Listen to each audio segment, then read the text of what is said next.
Hey everybody, it's so great to be back here with our awesome Reininger wine fans. And today we are going to be tasting our 2017 Reininger Walla Walla Valley Syrah. And not only are we going to be tasting it, we are going to be tasting it in our brand new Reininger wine glasses here with our new logo on it, with our wonderful gold Delta Mountains up above the Reiningers. So there you are. So I'm going to pour myself a little glass of it here just to get it going. Oh man, I can't wait to talk about that here in just a few minutes.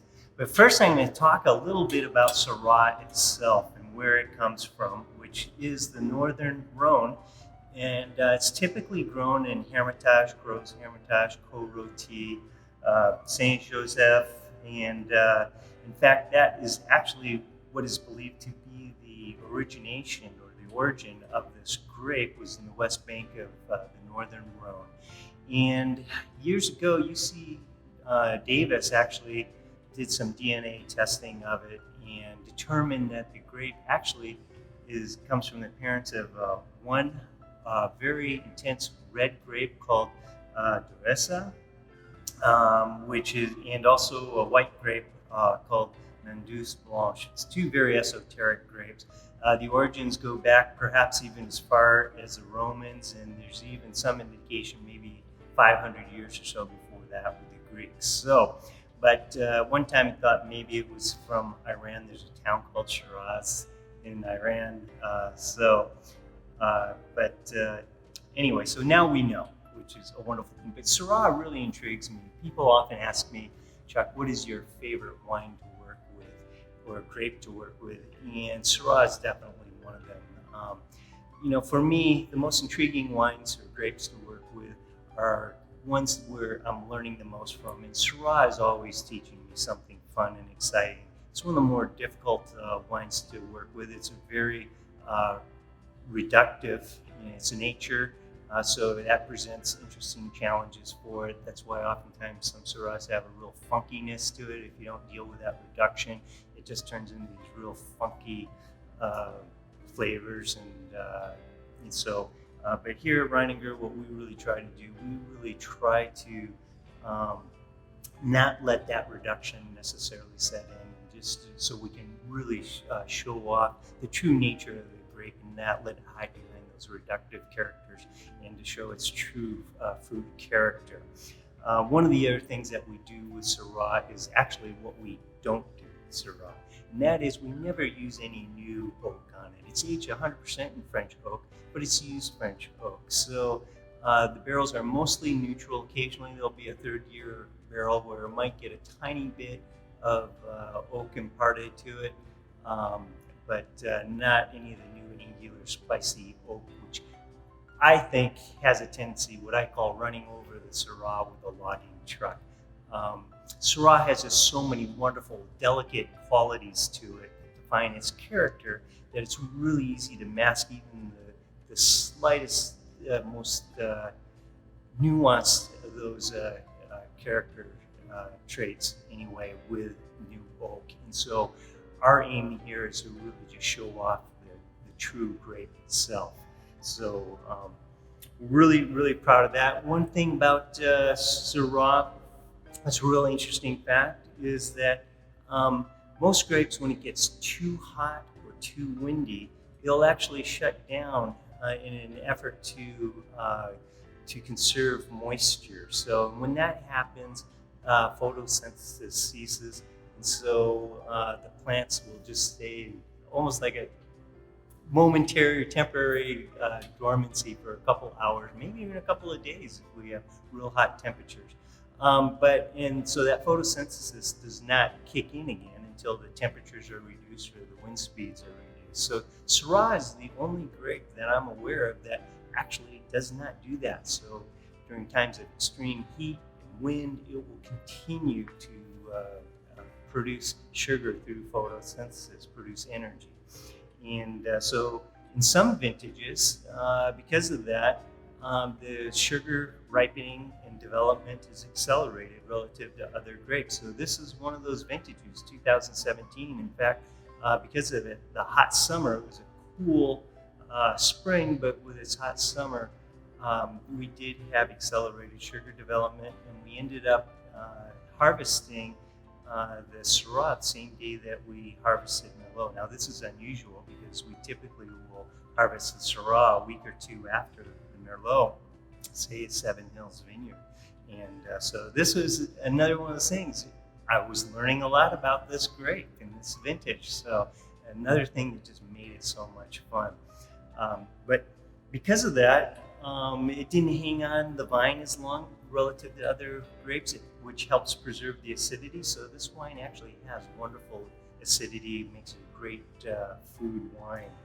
So this Syrah is 73% Seven Hills and 27% Pepper Bridge Vineyards. And the Pepper Bridge Vineyard, actually, we co-fermented it on Viognier skin. So we didn't blend any Viognier wine in with it, but after we had whole cluster pressed the Viognier grapes, we opened up the press and we hand stripped the skins off of it and put it in with our fermenting Pepper Bridge Viognier. So it creates this, helps create beautiful aromatics in it, and sometimes some people believe it helps with color stability too. But anyway, it's just real gorgeous wine. So Syrah too, the grape itself is interesting. It's a little more, the berry itself is more of an oval shape or egg shape. And and when we harvest it, it's fun too, because it will show a little desiccation and there's a little bit of shriveling to it. And that's when we know, hey, it has a velvety feel to it too.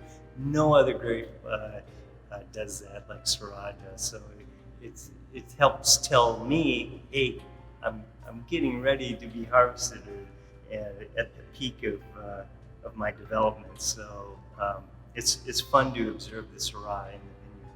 So with the 2017, man, I tell you, the nose in this is absolutely gorgeous. We get some violet and lilac. The floral character out of this is just amazing.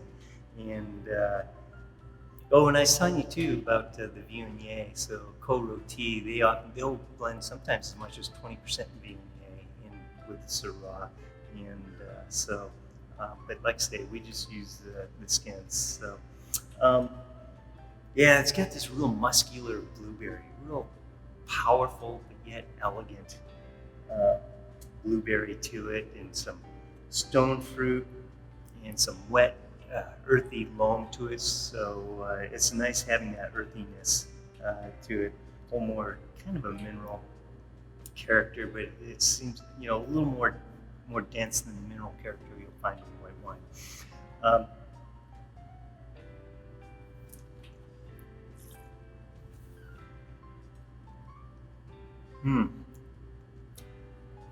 Man, you get those floral notes, but what really strikes me is the mouthfeel, and this is so sumptuous, very silky tannins, but yet it also has moderate plus acidity to it, which just really kind of heightens some of its fruit character.